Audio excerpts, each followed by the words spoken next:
ఎందుకు రామ్ నేనంటే నీకు అంత ఇష్టం? ఎందుకంటే నువ్వు నాన్నవి కదా. Watch our film Anaganaga premieres May 15th only on ETV Win.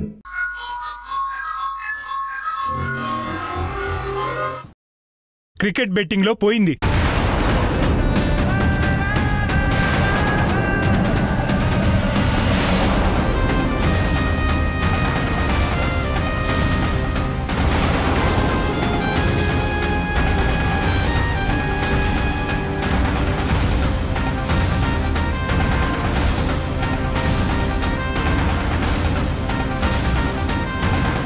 అన్నయ్య ఏం మాట్లాడుతున్నావు నువ్వు? క్రికెట్ బెట్టింగ్లో డబ్బు పోవడం ఏంటన్నయ్య? బెట్టింగ్లో ఆ డబ్బు పెట్టాను, పోయింది. అది అర్థం చేసుకోరేంటి?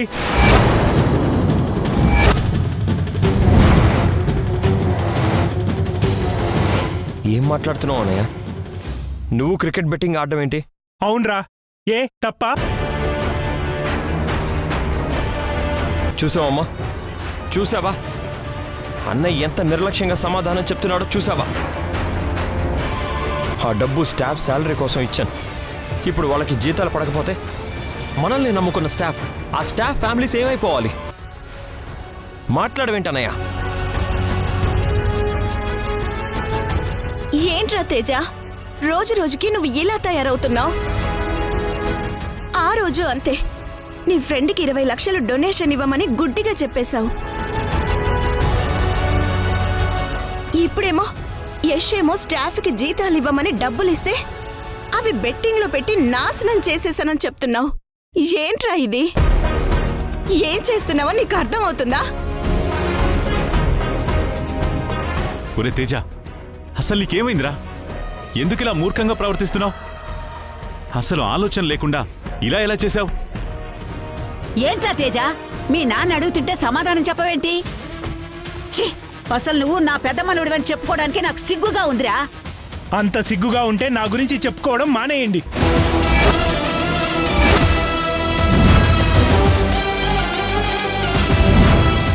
అర్థమైందా? నిన్ను నమ్మి ఇంత పెద్ద బాధ్యత నీకు అప్పగిస్తే నువ్వు చేసేది ఇదేనా? ఇంత ఇర్రెస్పాన్సిబుల్గా ఉంటే ఎలా అన్నయ్య?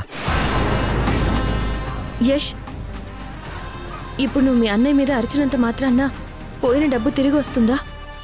వదిలేసే. ఏంటి వదిలేసేది? అసలు మా అన్నయ్యని కాదు, ముందు నిన్ను అనాలి.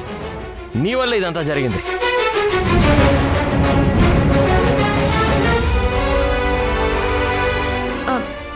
నేనేం చేశాను యష్? మా అన్నయ్యలో క్యాపబిలిటీ ఉంది.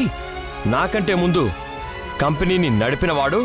మీ వదిన కంటే 1000 రెట్లు మీ అన్నయ్యే బెటర్.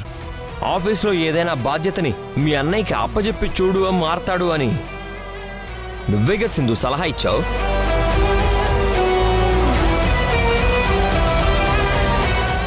నిజంగా అన్నయ్య మారతాడనుకుని కదా నీ సలహా మేరకు బాధ్యత అప్పచెప్తే ఏం చేశాడో చూసావుగా.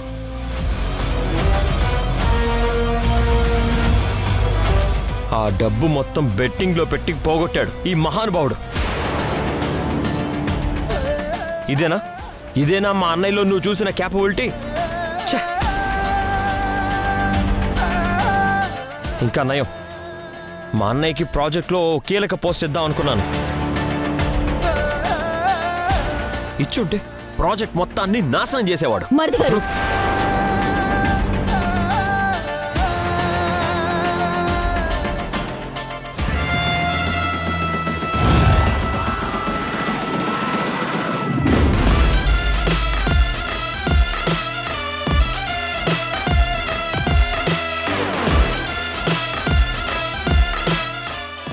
బద్దిగారు మీ డబ్బు తీసుకోండి.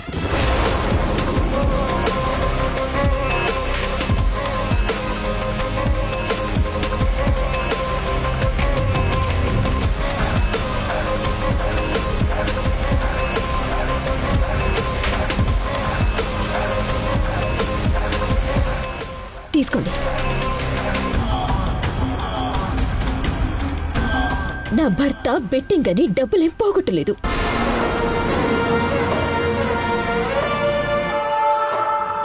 మన కంపెనీ పరువు నిలబెట్టాలని, మన ప్రాజెక్ట్ ఆగిపోకుండా ఉండాలని ఆ డబ్బులు నాకిచ్చారు.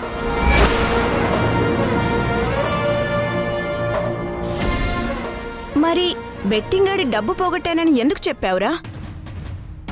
అసలు విషయం చెప్తే మీరు నమ్ముతారా అత్తయ్య? నమ్మరు, ఎవ్వరూ నమ్మరు. అందుకే నా భర్త అబద్ధం చెప్పాడు. అసలు విషయం ఏంటో వదినా? అసలు ఎందుకో చెప్పండి. ఎందుకా? ఇదిగో ఈ మహాతల్లి చేయబట్టి ఇదంతా జరిగింది.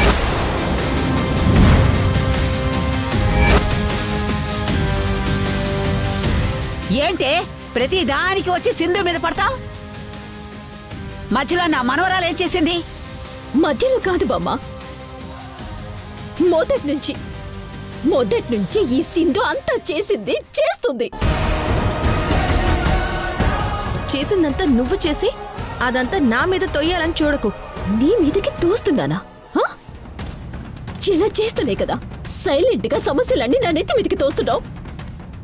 ఆ రోజు నువ్వు పొలిటీషియన్ దగ్గరికి వెళ్ళి నా కంపెనీ గురించి బ్యాడ్ గా చెప్పి మా ప్రాజెక్ట్ జెన్యూన్ కాదని, చాలా రిస్కులున్నాయని నువ్వు లేనిపోనివన్నీ ఆ సార్కి చెప్పబట్టే కదా ఆయన భయపడి ప్రాజెక్ట్ ని ఓకే చేయటానికి లంచంగా అమౌంట్ అడిగాడు.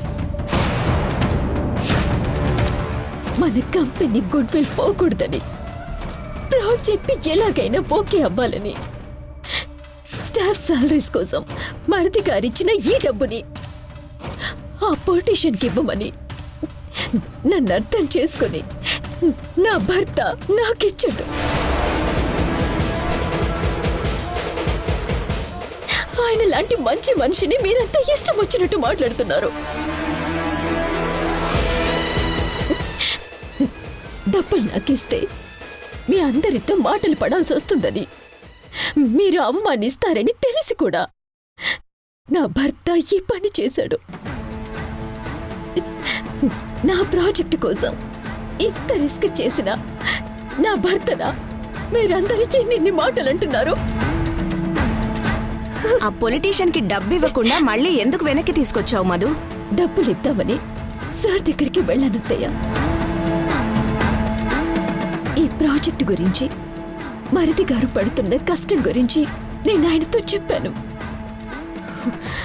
ఆయన పెద్ద మనసుతో మన కష్టాన్ని అర్థం చేసుకొని, ముఖ్యంగా మరిది గారికి మార్కెట్లో ఉన్న మంచి పేరుని, కన్స్ట్రక్షన్ ఫీల్డ్లో తనకున్న ఎక్స్పీరియన్స్ని చూసి మన ప్రాజెక్టుని నమ్మి నేనిస్తున్న అమౌంట్ని ఏది వద్దని,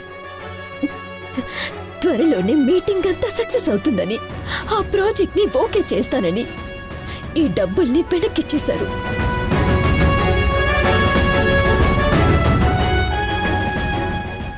వస్తాను సార్. మధు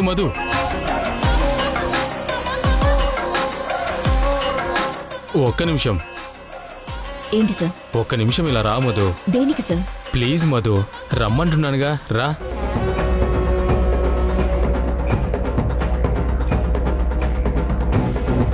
నాకు నీలాగే మనీ ఇంపార్టెంట్ కాదు మధు, మనసే ఇంపార్టెంట్. ఉత్తిదే నిన్ను టెస్ట్ చేద్దామని మనీ అడిగాను, అంతే. నాకు డబ్బు కంటే నీ రిలేషనే ముఖ్యం. ఇదిగో ఈ మనీ నువ్వే తీసుకో.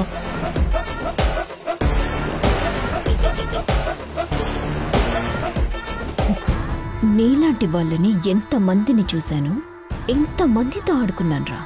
నా దగ్గర నీ నాటకాలు. మీ వాళ్ళతో మీటింగ్ అరేంజ్ చేయి, అంతా క్లియర్గా ఉందని చెప్పేస్తాను. మేడం, మీరు మా సార్ని తప్పుగా అర్థం చేసుకున్నట్టున్నారు. కావాలంటే వెళ్ళి మా నియోజకవర్గంలో ఉన్న ఆడవాళ్ళని అడగండి. మా సార్ మనసు ఎంత మంచిదనేది వాళ్లే చెప్తారు. అవసరం లేదు. మీ సార్ మెంటాలిటీ ఏంటో నాకు ఇప్పుడిప్పుడే అర్థమవుతుంది. వస్తాను సార్.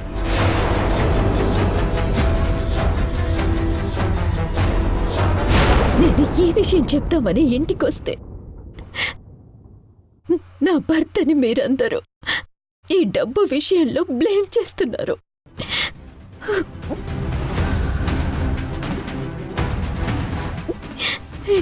నాకు బాధ అనిపించింది, అందుకే జరిగిందంతా మీ అందరికీ చెప్పేశాను.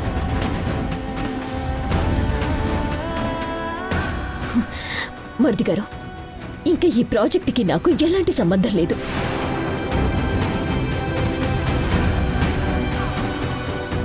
ఇక నేను ఈ ప్రాజెక్టు పనులేమీ చేయను. అన్నీ మీరే చూసుకోండి. నేను నా భర్త మంచి చెడులు చూసుకుంటూ ఇంట్లోనే ఉండిపోతాను. అది చాలు నాకు. ఈ ప్రాజెక్టులు, ఈ బిజినెస్లో నాకు ఏమీ వద్దు.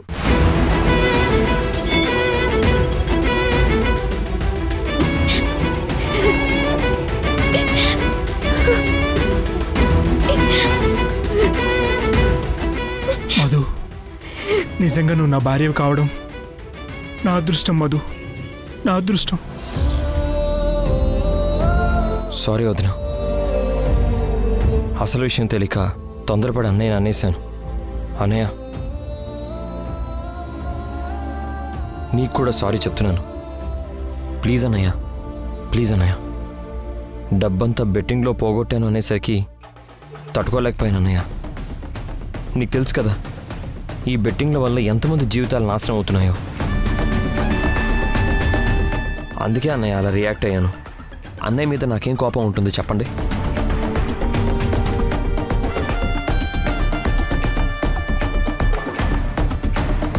అవునమ్మా మధు, తేజ అంత డబ్బు పోగొట్టాడని తెలిసిన తర్వాత యష్కే కాదు, నాకు కూడా తేజ మీద కోపం వచ్చిన మాట నిజమే.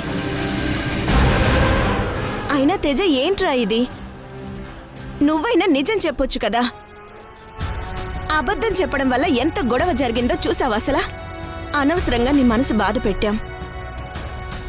అమ్మ మధు, నువ్వేం బాధపడకమ్మా. జరిగిందేదో జరిగిపోయింది, ఏం మనసులో పెట్టుకోకు. వదినా, నువ్వుంటేనే నేను ఈ ప్రాజెక్ట్ చేస్తాను, లేదంటే క్లోజ్ చేసి పారేస్తాను అంతే. యష్ మీ ఇద్దరికి సారీ చెప్పాడు కదమ్మా, ఇంతటితో ఈ విషయం వదిలేయండమ్మా, ప్లీజ్ అమ్మా.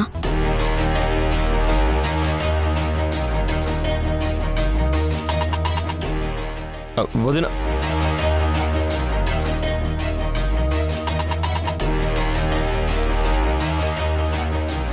నా భార్యకి నా మీద ఉన్న నమ్మకం కూడా మీకెవరికీ లేదు. ఈ ఇంట్లో నేనేంటో, నాకెంత విలువ ఉందో ఇప్పుడే తెలుస్తుంది.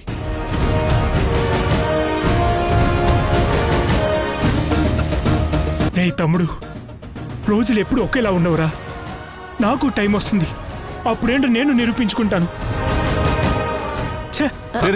తేజ,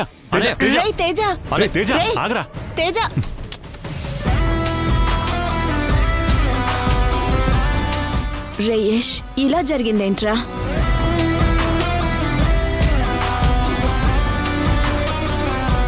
ఇదంతా దీనివల్లే. ఇదిగో దమయంతి, నువ్వు సింధునంటే మాత్రం ఊరుకునేది లేదు. సింధు మీకు మంచి చేయాలనుకుంటే మీరంతా దాన్ని దుమ్మెత్తి పోస్తారేంటి? ప్రతి దానికి మీరొక రత్తయ్య. ఈ సింధుని వెనకేసుకొస్తారు, అస్సలు అర్థం చేసుకోరు.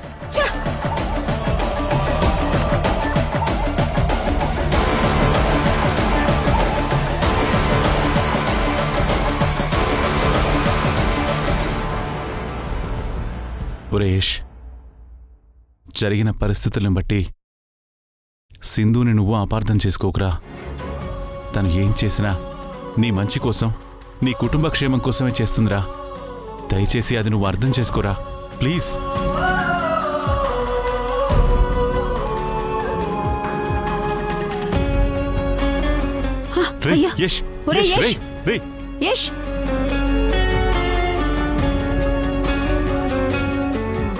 అమ్మా సింధు, వాళ్ళన్న మాటల్ని నువ్వేం పట్టించుకోకమ్మా. పట్టించుకోవాలి మావయ్య. నేనే పట్టించుకోకపోతే యశ్ అన్యాయం అయిపోతాడు. సింధు, భూదేవికి ఓపిక ఎక్కువ అంటారు. ఇంత ఓపిక నీకెక్కడి నుంచి వస్తుంది సింధు? అమ్మ సింధు, బాధపడకమ్మా.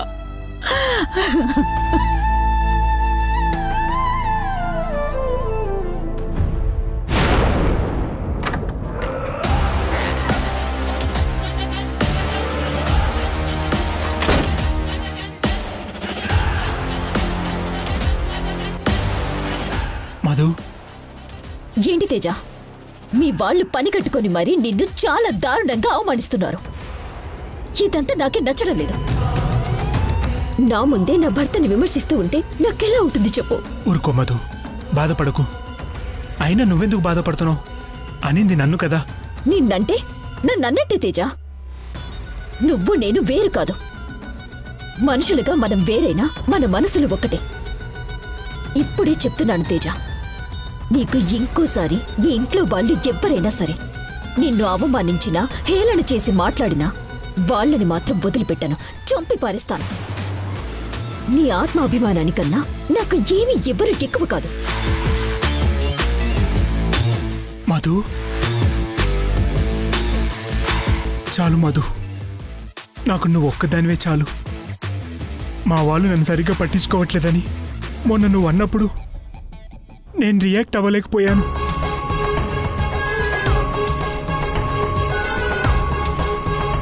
సారీ మధు, నా గురించి నువ్వు ఎంత ఆరాట పడుతున్నావో, ఎంత తపన పడుతున్నావో నాకు అర్థమైంది.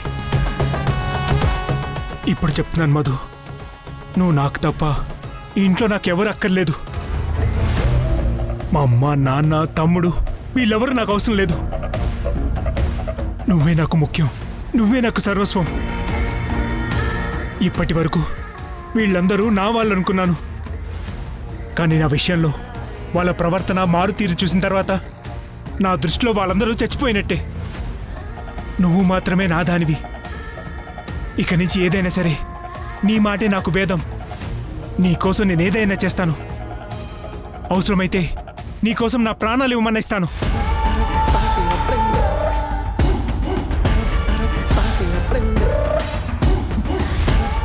నేను ప్రాణంగా చూసుకుని నీకోసం నా ప్రాణాలు ఇస్తానే తప్ప నీ ప్రాణాలు కోరుకోను తేజ. నువ్వు బతికి ఉంటేనే నాకు బతుకు. ఇంట్లో వాళ్ళందరికీ నేనంటే ఏంటో చూపించే రోజు త్వరలోనే రావాలి మధు. ఎలాగైనా నువ్వు నన్ను నంబర్ 1 పొజిషన్లో పెట్టే బాధ్యత నీదే. దానికోసం నీకు ఎలాంటి హెల్ప్ కావాలో నేను చేస్తాను. నీకు మాటిస్తున్నాను మధు, మాటిస్తున్నాను.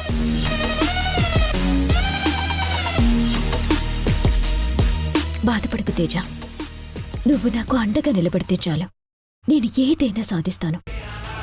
నిన్ను మార్కెట్లో బిజినెస్ ఐకాన్గా నిలబెట్టడమే కాదు, ఈ ఇంట్లో కూడా నీ మాటకి ఎదురు లేకుండా చేస్తాను. ఇప్పటి వరకు నేను ఒంటరిగానే పోరాటం చేశాను, ఎవ్వరి తోడు లేకుండా. ఇప్పుడు నువ్వు నాకు సపోర్ట్గా ఉన్నావు, అది చాలు తేజ. మనల్ని వేలెత్తి చూపించిన వాళ్ళకి ఎలా సమాధానం చెప్తానో చూడు. జై మధు, నీకేది నచ్చితే అది చేసేయి. నీ వెంట నేనుంటాను. థ్యాంక్స్ తేజ.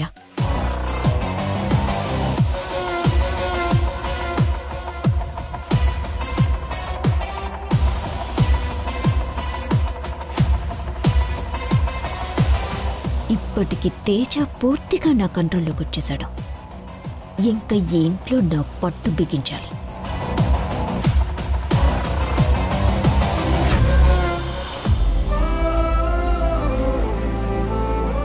రే తమ్ముడు, రోజులు ఎప్పుడు ఒకేలా ఉండవురా. నాకు టైం వస్తుంది, అప్పుడేంటో నేను నిరూపించుకుంటాను.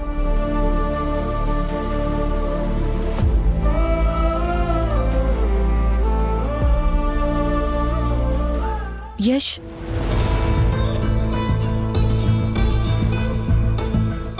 నిజంగా నేనేమీ చేయలేదు. ఇప్పుడు జరిగిన దానికి నాకు ఎలాంటి సంబంధం లేదు. అసలు మధు ఆ పొలిటీషియన్ దగ్గరికి వెళ్ళి ఎలాంటి లావాదేవీలు చేసిందో కూడా నాకు తెలియదు. యష్, నీకేమి తెలియనప్పుడు తెలియనట్టే ఉండాల్సిందు.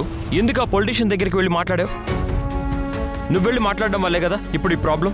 నేను పొలిటీషియన్ని కలిసి నిజమే చెప్పాను యష్, లేనిపోయిన అబద్ధాలు చెప్పలేదు. మన ప్రాజెక్ట్లో ఉన్న సమస్య గురించే కంప్లైంట్ చేశాను తప్ప ఇక దేని గురించి నేను మాట్లాడలేదు. అసలు ఇవన్నీ నీకు దేనికి సింధు? ప్రాజెక్ట్ వ్యవహారాలన్నీ మా వదిన చూసుకుంటుంది కదా, ఆమెకు వదిలేయచ్చు కదా. మా వదిన అంత కష్టపడుతుంటే మధ్యలో నువ్వెందుకు వెళ్ళి చెడగొడుతున్నావు? ఇప్పుడు చూడు ఏమైందో. నీ వల్ల మా అన్నయ్యని వదిన్ని అనుమానించాల్సి వచ్చింది. నేనన్న మాటలకి ఇద్దరు బాగా హర్ట్ అయ్యారు. ప్రాజెక్ట్కి నాకు ఇంకా ఎలాంటి సంబంధం లేదని మా వదిన చెప్పేసింది. ప్రాజెక్టులో ఇప్పటికే కోట్ల రూపాయలు పెట్టాం. ఇప్పుడు మా వదిన లేకపోతే మొత్తం లాసే. సునంద మేడంకి నేనేం సమాధానం చెప్పాలి? మేడం నన్ను నమ్మి నా కంపెనీతో టైఅప్ అయ్యి ఆమె కూడా చాలా ఇన్వెస్ట్ చేశారు. ప్రాజెక్ట్ ఆగిపోతే మేడం ముందు నా పరువు పోదా? ఇంత గొడవకి కారణం నువ్వు కాదా? ఎందుకు సింధు తప్పుల మీద తప్పులు చేస్తూ నన్ను ఇరుకులు పెడుతున్నావు? ఓకే యష్, నేనేం తప్పు చేయకపోయినా నువ్వు అన్నట్టు నేనే తప్పు చేశానని కాసేపు అనుకుందాం. నీ వదిన చెప్పినట్టు నిజంగా మన ప్రాజెక్ట్ అంత జెన్యూన్ అయితే ఆ పొలిటీషియన్ టోకెన్ అమౌంట్ కింద లంచం ఎందుకు అడిగినట్టు? ఈ విషయం నువ్వెందుకు ఆలోచించలేదు? సరే, ఆ పొలిటీషియన్ లంచం అడిగాడు, ఓకే. ఆ విషయం మీ వదిన నీకు చెప్పాలి కదా? నీకు చెప్పకుండా తేజ దగ్గర డబ్బులు తీసుకుని ఆ పొలిటీషియన్కి లంచం ఇవ్వడానికి వెళ్ళడం ఏంటి? అంటే ఆ గవర్నమెంట్ ల్యాండ్ విషయంలో ఏదో సమస్య ఉందనే కదా అర్థం? ఆ సమస్యని సాల్వ్ చేయమనే కదా మీ వదిన ఆ పొలిటీషియన్కి లంచం ఇవ్వడానికి సిద్ధపడింది? నువ్వు చెప్పేదేది నాకు క్లారిటీ రావడం లేదు సింధు. మన ప్రాజెక్ట్లో అంత క్లారిటీగా ఉంటే ప్రతిదీ నీకు స్పష్టంగా అర్థమై ఉండేది. కన్ఫ్యూజన్ ఉంది కాబట్టే నీకు క్లారిటీ రావడం లేదు.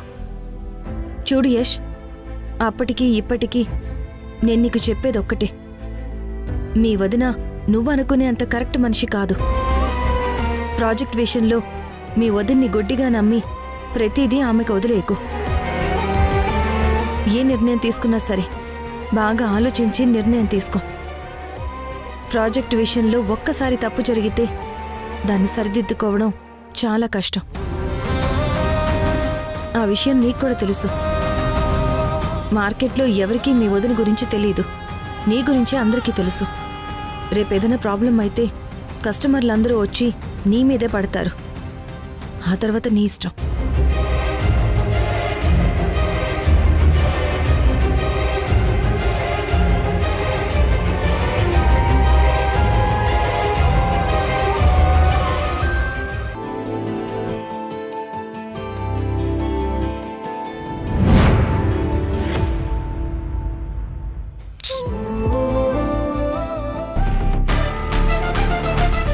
సింపుల్గా సింధుకి చెక్ పెట్టే అవకాశం ఉండి కూడా ఎందుకు మరిది గారు అంత టెన్షన్ పడుతున్నారు? ఎలా వదినా? ఇదిగో ఇలా. సింధు, నీకు చెక్ మేట్.